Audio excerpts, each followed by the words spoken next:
Hi everyone, welcome back to Creative Edge YouTube channel where we create content around design entrance exam. I am Surbhi, a senior design faculty at Creative Edge, also a mentor to all the students who are aiming to get into a design college.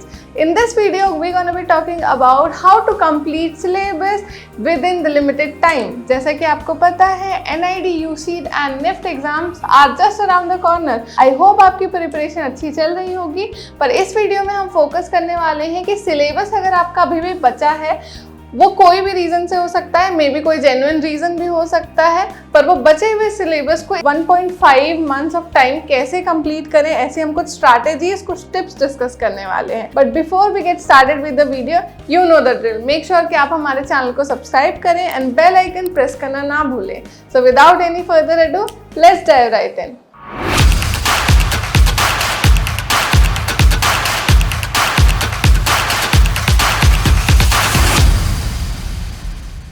Tip 1 को discuss करने से पहले एक scenario imagine करते हैं। Imagine करो आप एक सड़क में खड़े हुए हैं जहाँ पे बहुत सारा ट्रैफिक है, आपके हाथ में जीपीएस मैप्स खुला हुआ है आपके फ़ोन में, बट आपको आपकी डेस्टिनेशन के बारे में पता ही नहीं है। आपके पास वे तो है, आपको पता तो है कि आप कहाँ से कहाँ जा सकते हैं, क्या रूट्स हैं, कहाँ ट्रैफिक है, कहाँ नहीं है, ये सब आपको पता है, पर आपको आपकी डेस्टिनेशन के बारे में कोई इन्फॉर्मेशन नहीं है कि आपको जाना कहाँ है।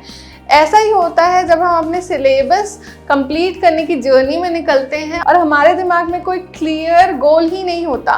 So tip number 1 is clear your goal. सबसे पहले डिसाइड कर लो कि आपका गोल क्या है, आपके कितने चैप्टर रिमेनिंग है, सिलेबस अच्छे से समझ जाओ। सिलेबस के ऊपर हमने कई वीडियोस बनाए हैं for NID, UCEED, NIFT, her exam के बारे में हमने सिलेबस के ऑलरेडी वीडियोस बना लिए हैं।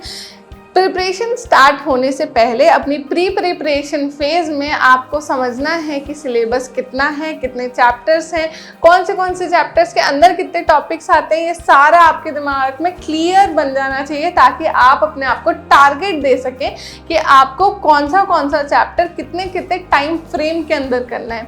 जब आप ऐसे करते हैं तब आप अपने सिलेबस कंप्लीट करने की जर्नी में क्लूलेस फील नहीं करेंगे।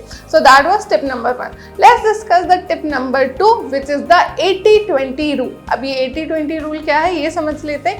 ये पढ़ाई और सिलेबस के अराउंड का एक बहुत ज़्यादा फेमस रूल है जो बहुत सारे एक्सपर्ट फैकल्टीज और एक्सपर्ट मेंटर्स अपने स्टूडेंट्स को सजेस्ट करते हैं। इस रूल के अकॉर्डिंग आपके 80% जो चीज़ें होती हैं जो आपके एग्जाम में पूछी जाती हैं वो आपके ओवरऑल सिलेबस के सिर्फ 20% पार्ट से ही आती है। इसका मतलब है कि आधे से ज़्यादा चीज़ें जो हम पढ़ते हैं अपने क्लास में वो उतनी हमारे एग्जाम के हिसाब से रेलेवेंट होती ही नहीं है। अगर आपने ईयर लॉन्ग प्रिपरेशन करी है, दैट मीन्स अगर आप इस साल के बिगिनिंग से प्रिपरेशन कर रहे हैं, तो ये जस्टिफाई आप कर सकते हैं कि आप पूरा 100% सिलेबस को पढ़ें। बट क्योंकि अभी हमारे पास टाइम ही कम बचा है और अगर आप वो 80% को पढ़ने के पीछे भागें जो शायद उतना इम्पोर्टेंट है ही नहीं, तो आपका जो 20 मोस्ट इम्पॉर्टेंट पार्ट है वो शायद मिस हो जाए। तो इस 1.5 महीने की टाइम में हमें क्या करना है, हमें सबसे पहले वो 20% आइडेंटिफाई करना है। अब आइडेंटिफाई कैसे करोगे, इसमें भी आपको क्रिएटिव एज के वीडियो हेल्प में आ सकते हैं क्योंकि हमने कई ऐसे वीडियोस भी बनाए हैं जिसमें हमने इंपॉर्टेंट टॉपिक्स डिस्कस करे। तो आपको क्या करना है, आपका जैसे जो एग्ज़ाम होता है डिज़ाइन एंट्रेंस एग्ज़ाम वैसे 2 पार्ट में डिवाइड होता है, आपको ऑलरेडी पता होगा। एप्टीट्यूड का एक पार्ट होता है और दूसरा ड्राइंग डिज़ाइन का होता है। तो सबसे पहले आपको एप्टीट्यूड में सर्च करना है कि एप्टीट्यूड के इंपॉर्टेंट टॉपिक्स क्या होते हैं। ज़रूर आपको इस टॉपिक में हमारा कोई वीडियो मिल ही जाएगा। इसके अलावा फिर आपको सर्च करना है कि what are the most important topics for the design part of the design entrance exam. ठीक है, फिर आपको दूसरे पार्ट के भी इंपॉर्टेंट टॉपिक्स मिल जाएंगे। अभी अगर टाइम नहीं है तो पूरा सिलेबस कंप्लीट करने के पीछे हमें नहीं भागना है, हमें सिर्फ वही चीज़ें पढ़नी है जो सबसे ज़्यादा इंपॉर्टेंट है। That is the 20% part of the entire syllabus. जैसे इमेजिन करके देखो, अभी आपके पास सिर्फ 1.5 महीना है और आप 20% पढ़ रहे हो और 20% इंपॉर्टेंट टॉपिक पढ़ रहे हो, तो वो ज़्यादा सक्सेसफुल होगा या 1.5 महीने में अगर आप 100% कंप्लीट करने के पीछे भागोगे तो वो ज़्यादा सक्सेसफुल प्लान होगा। तो इसीलिए हमें इस 1.5 महीने में सिर्फ और सिर्फ वो इम्पॉर्टेंट टॉपिक ही पढ़ना है जो आपके एग्जाम में सबसे ज्यादा चांसेस हो आने के। टिप नंबर 3 है पार्किंसंस प्रिंसिपल। अभी पार्किंसंस जी ने कुछ हमें सजेस्ट किया है, कुछ रूल्स बताए हैं स्टूडेंट्स के लिए जिसलिए उसका नाम पार्किंसंस प्रिंसिपल है। अब उस रूल के हिसाब से होता क्या है, सबसे पहले आप सभी एग्री करेंगे कि प्रिपरेशन और पढ़ाई का सबसे बड़ा दुश्मन होता है प्रोकास्टिनेशन। प्रोकास्टिनेशन जब हम किसी चीज़ को टालते रहते हैं। फॉर एग्जाम्पल, आपके पास कोई टॉपिक है जो आपको कवर करना है, तो आप अभी पढ़ाई करने बैठे हैं और आप फिर टाल रहे हैं उसको कि ठीक है लंच के बाद पढ़ लूँगा, फिर लंच के बाद आपको आलस आने लगे, फिर आप एक नैप ले लेता हूँ उसके बाद पढ़ूंगा।